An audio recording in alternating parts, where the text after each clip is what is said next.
Okay, good morning, everybody. Today we're going to be starting our new book called Freedom Crossing. Okay, today we're going to be reading chapter 1 called Midnight Visitors. 12:30!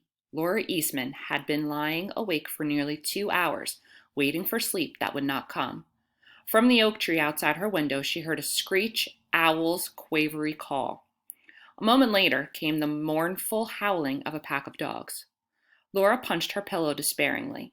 2 weeks had passed since she'd returned to the family farm near Lewiston, New York, and everything still seemed strange, unfamiliar.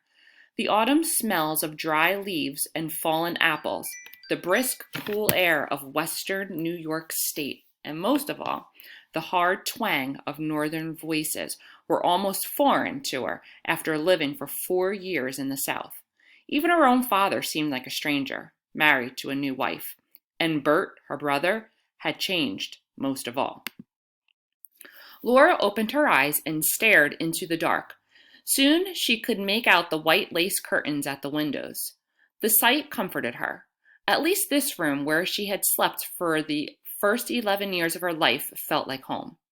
When Laura sat here sewing, and the long rays of the afternoon sun fell across the braided rug, she would feel content for a little while. Then she could forget her homesickness for Virginia and her Aunt Ruth and Uncle Jim. She even could forget her brother Bert's coolness towards her.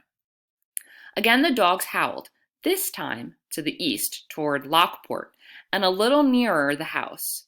As she listened, a new sound reached her ears, a faint tap-tap. She held her breath to hear better. Yes, something or someone was tapping downstairs, but no one was down there. She and Bert were the only ones in the house this Friday night. Their father and stepmother had taken a wagon load of apples and potatoes to a Saturday market in Buffalo. Perhaps it was a branch knocking against a window, but there was no wind. How Laura wished their old dog Prince were still alive. She had always felt protected with Prince around. From the room down the hall came the noise of Bert's bed creaking, and she could hear the shuffle of carpet slippers as he went down to the back stairs to the kitchen. So he had heard the tapping too. A moment later, the outside door opened, and there was a soft murmur of voices. Laura sat up in bed. Visitors? At this late hour? Shivering in the cool September air, she crossed to her door and opened it wider. Someone was in the kitchen talking to Bert, but the voices were so low she couldn't make out what was being said, and she padded down the hall to the stairs. She heard Bert say, I'll fetch a lamp. A deep voice answered quickly, Wait. First let me draw the curtains. That voice, it had a familiar ring. Laura still wasn't sure who was speaking, but she had the happy feeling that there was an old friend in the kitchen. Already her bare feet were numb, and she shook with the cold. Hurriedly, she returned to her room for slippers and a robe, and then hurried back to the stairs, eager to join Bert and the visitor. Someone had lighted a lamp, for now a glow of light came through the partially opened door at the foot of the stairs. The deep voice was saying, This is Martin Page. He's had a long, hard trip up from North Carolina. Laura paused. So there were 2 visitors. A chair scraped on the floor, and Bert said in his best company manner, Please sit down, Martin. The visitor from North Carolina must be someone important for Bert to be so polite. Yet he had called him by his first name. He'd do that only if Martin were a young person. A soft voice replied, Thank you, sir. Yes, the voice was young. Laura felt a familiar pang of homesickness at the sound of the southern accent. She started down the stairs. Bert should know then better than to entertain company in the kitchen, even if it was late at night. Just as she reached the bottom of the stairs, the door in the front of her closed softly. As she put out her hand to open it, she heard Bert say, I hope Laura doesn't wake up. Startled, Laura pulled back her hand and stood motionless. The deep voice asked, Doesn't she know about your station? No, Bert answered slowly. You know, she's been living down in Virginia with my aunt and uncle for 4 years, ever since Mother died. She's only been back here 2 weeks. Pa sent for her as soon as he got married again. Oh, yes, you've got a stepmother now. How do you like that? Well, Joel, I like it fine, Bert said earnestly. Abby, that's what she said to call her. She's good to all of us, and she understands about the station. It's Laura we have to worry about. Pa says we better not take any fugitives till we find out for sure how she feels. Laura stood in the dark, her heart pounding. It was Joel Todd who was in the kitchen with Bert. Why had he come here in the middle of the night and with a visitor from the south? Laura had never before listened in on other people's conversations, but she couldn't seem to move. Why was Pa taking in fugitives? Laura had a suspicion that was too frightening and strange for her to believe. Bert was still talking. Maybe she's picked up some southern ideas. Didn't you know you weren't supposed to bring anyone here? Yes, Joel answered. My pa told me you weren't hiding anyone for a few weeks, but we're desperate. When will your folks be back? Early Sunday morning. They're staying over with my Uncle Daniel in Buffalo and bringing him back here for a visit. Then I'll have to leave it to you, said Joel. There's a pack of slave hunters in Lewiston, asking questions and studying every face that goes by. Somehow they know about Martin. Now the conversation in the kitchen became painfully clear to Laura. The Southerner in the kitchen, Martin Page, must be a fugitive slave. Pa and Bert and Joel must belong to the Underground Railroad that Uncle Jim and Aunt Ruth hated so much. It's no railroad, Uncle Jim had said. It's a secret organization for sneaking slaves away from their owners. Those Underground Railroaders have been worse than ever since the fugitive slave law was passed in 1850. I say anyone who helps a slave escape is a thief, because a slave is just as much a man's property as his cow or horse. Laura's hand strayed toward the doorknob.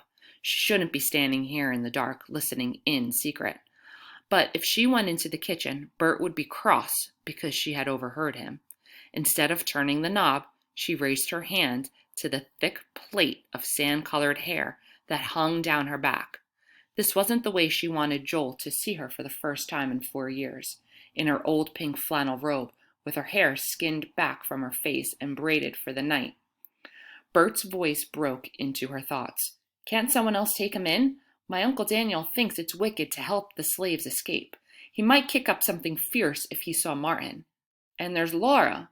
He stopped abruptly. Joel Todd said, Martin may be in some danger if he stays here, but he's sure to be caught if you don't take him in. Pa and I will pick him up before your uncle gets here, and I can't believe Laura would wish him harm, even if she had acquired some southern ideas. She was always kind-hearted. Laura could hear the amusement in his voice as he went on. I remember how she lectured me when I caught a rabbit in a trap. I'd set it for the fox that had been raiding our chicken coop. She wasn't more than 11 at the time, but she made me feel like the meanest fellow alive. Laura remembered well about the rabbit. In those days, she and Joel were playmates. He never seemed to mind that she was 2 years younger than he. What fun they'd have together. Usually Bert had tagged along as they looked for arrowheads along the bank of the Niagara River or searched the fields and woods around Lewiston for wild strawberries and blackberries. Every fall they had gathered great bags of walnuts and chestnuts and butternuts. Her mother had called her a tomboy, but her father had said, Let her go. She's healthier than those pasty-faced little girls who never poke their noses out the doors. That day, the day after the rabbit, they had gone out to the chicken coop behind the Todd's house to gather the eggs. She had gone in first, and for a moment, dazzled by the sun outside, she could see nothing, though at once she had heard a high, peculiar whine. Then her eyes had cleared, and she saw the rabbit. It was a young rabbit, crouched close to the left-handed wall of the coop, and it was crying like a baby. She could recall how she had run forward to see what was the matter with it, and how she had been hurt. It was caught, how she had seen that it was caught in a trap and was badly hurt. Joel had come up behind her and said, Go on outside, I'll take care of it. A moment later, the awful crying noise stopped, and she thought the rabbit was all right after all. But when Joel came outside, he told her, I had to kill it. She had cried then and had stormed at him, and he had stood there and hadn't even tried to stop her when she pounded his chest with her fists. "Why'd you trap that rabbit?" she demanded. "I didn't aim to catch a rabbit." "You shouldn't have set the trap where the rabbit could get in." "I didn't mean to, but we've been losing chickens to a fox." "You shouldn't trap anything. Traps hurt too much." The rabbit's pain-filled eyes seemed to haunt her. "I hate you," she screamed, and ran home. In an hour or so, she had calmed down enough to admit to herself that Joel had to protect his chickens from the fox, but she was too proud to go back to apologize. For several days after that, she hadn't played with Joel. Then he had come to her house with small jet black kitten as a peace offering, and she had gone out with him to look for chestnuts in the woods. That day had been such a happy one. Joel had been so kind to her, and they were even better friends than before. But only a week after that, tragedy had struck. Her mother had died of typhoid fever, and Laura, heartbroken, had been sent to Virginia to live with her Aunt Ruth and Uncle Jim. "A womanless house is no place for a girl to grow up in," her father had said. "Ruth is childless, and she wants Laura." Now Joel Todd was only a few feet away, beyond the door. She wondered how he looked. It was hard to realize that the deep voice belonged to him, but of course, he was 17 by now, practically a man. "Martin's worn out. He's only 12 years old." That was Joel's voice. Laura could hear the sympathy in it when he went on. "He came last night to a house on 6th Street, but one of those slave hunters got suspicious and came around with a search warrant. Martin got out the back way and headed for the woods. That's where he's been hiding all day, poor fellow. Then they had dogs on his trail. I don't know how he managed to escape them. I found him not an hour ago, perched in a tree like a bird. This was the closest house, and being outside town, probably the safest. Then, too, the word's gotten around that you have a young Southerner living here." Again, Laura heard amusement in his tone. "I hear she talks like a real Dixie Belle. Folks aren't likely to suspect a fugitive would hide out in the same house with a girl from down south." There was a brief silence before Joel asked, "Do you think she'd talk?" A burst of anger made Laura forget all caution. Bert and Joel acted as if she were some terrible monster. How dare they talk that way about her behind her back? She flung the door open with a crash that brought the three in the dimly lighted kitchen to their feet. "Stop worrying about what Laura will do," she cried. "I don't care if Martin goes or stays." Okay, that was the end of chapter 1.